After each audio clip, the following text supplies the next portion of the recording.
जिस रथ पर अर्जुन महाभारत का युद्ध लड़ रहे थे उसमें श्री कृष्ण, हनुमान जी और शेषनाग भी थे, जिससे शक्तिशाली शास्त्रों का भी रथ पर प्रभाव न पड़े। ये सारी व्यवस्था श्री कृष्ण ने अर्जुन के लिए की थी, क्योंकि अर्जुन धर्म के लिए लड़ रहे थे। जब युद्ध समाप्त हो गया और पांडव विजय हो गए तो अर्जुन ने भगवान कृष्ण से कहा कि आप पहले रथ से उतारिए, फिर मैं उतरूंगा। इस पर श्री कृष्ण बोले, नहीं अर्जुन, पहले तुम उतरो। भगवान की आज्ञा और आदेश मानकर अर्जुन रथ से उतर गए। इसके बाद श्री कृष्ण भी रथ से उतर गए। शेषनाग भी रथ छोड़कर पाताल लोक चले गए और हनुमान जी भी अंतर्ध्यान हो गए। श्री कृष्ण रथ से उतरने के बाद अर्जुन को कुछ दूर ले गए और इतने में ही अर्जुन के रथ से अग्नि की लपटें निकलने लगी और रथ जलकर खाक हो गया। तब अर्जुन ने श्री कृष्ण से पूछा, भगवान यह क्या हुआ? कृष्ण बोले, हे अर्जुन, यह रथ तो भीष्म पितामह, द्रोणाचार्य और कर्ण के दिव्यास्त्रों के वार से बहुत पहले ही जल चुका था। क्योंकि पताका लिए हनुमान जी और स्वयं मैं रथ पर था, इसीलिए यह रथ अब तक बचा हुआ था। जब तुम्हारा कार्य पूरा हो चुका है तो मैंने उस रथ को छोड़ दिया और इसलिए यह रथ भस्म हो गया। भगवान श्री कृष्ण ने दान में क्यों मांगा बर्बरीक का सिर? महाभारत युद्ध के समय बर्बरीक घटोत्कच के पुत्र और भीम के पोते एक महान योद्धा थे। उनके पास 3 दिव्य बाण थे जिनसे वे पल भर में युद्ध का परिणाम बदल सकते थे। बर्बरीक ने प्रण लिया था कि वह युद्ध में प्रतिपक्ष हारने लगे तो वह उनका साथ देंगे। श्री कृष्ण को यह पता चला तो उन्होंने महसूस किया कि बर्बरीक के इस प्रण से युद्ध का संतुलन बिगड़ सकता है। यदि कौरव पक्ष हारने लगे तो बर्बरीक उनकी ओर हो जाएंगे और यदि पांडव हारने लगे तो वे उनकी ओर।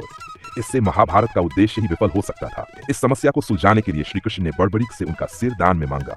बर्बरीक, जो भगवान श्री कृष्ण के भक्त थे, ने बिना कोई सवाल किए अपना सिर दान कर दिया। श्री कृष्ण ने बर्बरीक के सिर को अमृत का वरदान दिया और उसे एक ऊंचे पर्वत पर स्थापित कर दिया। बर्बरीक का सिर पूरी महाभारत का युद्ध देखकर साक्षी बना। युद्ध के बाद श्री कृष्ण ने बर्बरीक को युद्ध के परिणाम और उसके महत्व को समझाया। बर्बरीक का सिर आज भी खाटू श्याम जी के रूप में पूजा जाता है। उन्हें कलयुग के भगवान के रूप में माना जाता है। क्या आपने कभी सुना है एक माँ ने अपने ही मरे हुए बेटों की लाशों पर चढ़कर फल तोड़े? महाभारत युद्ध के बाद जब गांधारी ने अपने 100 पुत्रों की मृत्यु देखी तो वह शोक में डूब गईं। क्रोधित होकर उन्होंने भगवान कृष्ण को श्राप दिया, जैसे मेरे 100 पुत्रों की मृत्यु हुई, सामने मेरा वंश नष्ट हुआ, वैसे ही तुम्हारा भी नष्ट होगा। इसके बाद उन्होंने प्रतिज्ञा की कि अब जीवन भर भोजन नहीं करेंगी। उन्होंने आमरण अनशन शुरू कर दिया था। लेकिन कहते हैं ना, भूख इंसान की सबसे बड़ी कमजोरी होती है। जब कई दिन बीत गए तो भूख से व्याकुल होकर गांधारी ने अपने पुत्रों की लाशों को एक के ऊपर एक रखा और उन पर चढ़कर बेर के पेड़ से फल तोड़कर खाए। भगवान कृष्ण सब देख रहे थे। वे तुरंत प्रकट होते हैं और कहते हैं कि गांधारी, यदि आपने अपने पुत्रों को धर्म और नीति सिखाई होती तो उनका ये अंत न होता। और रही अनशन की, तो मनुष्य कब क्या खाएगा यह उसका नहीं, समय का निर्णय होता है। गांधारी को पश्चाताप हुआ और उन्होंने कृष्ण से क्षमा मांगी।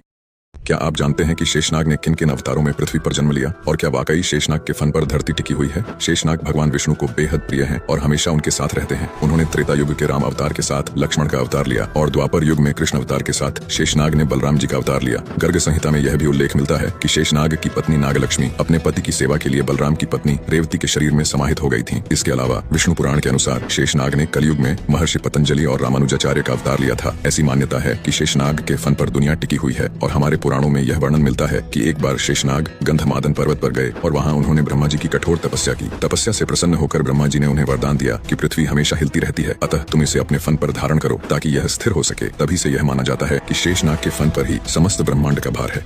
महाभारत के युद्ध में बर्बरीक एक महान योद्धा थे, जिन्हें माता दुर्गा से 3 असीम शक्ति वाले बाण प्राप्त हुए थे। बर्बरीक ने अपनी माता से वचन लिया था कि वह इन बाणों का उपयोग केवल निर्बलों की सहायता के लिए करेंगे। जब कृष्ण को बर्बरीक की इस शक्ति का पता चला तो उन्होंने युद्ध के संतुलन को बनाए रखने के लिए बर्बरीक की परीक्षा ली। उन्होंने बर्बरीक से एक वृक्ष के सभी पत्तों को अपने बाण से भेदने को कहा और एक पत्ता अपने पैर के नीचे छिपा लिया। बर्बरीक का बाण सभी पत्तों को भेदने के साथ कृष्ण के पैर के नीचे के पत्ते तक ही पहुंच गया। यह देखकर कृष्ण समझ गए कि बर्बरीक का युद्ध में शामिल होना पांडवों के लिए चुनौतीपूर्ण होगा। इसलिए धर्म की रक्षा के लिए उन्होंने बर्बरीक से उनके शीश का दान मांगा। बर्बरीक ने हर्षपूर्वक अपना शीश दान कर दिया और इस बलिदान के कारण उन्हें आज खाटू श्याम जी के रूप में पूजा जाता है। कमेंट्स में जय श्री खाटू श्याम लिखना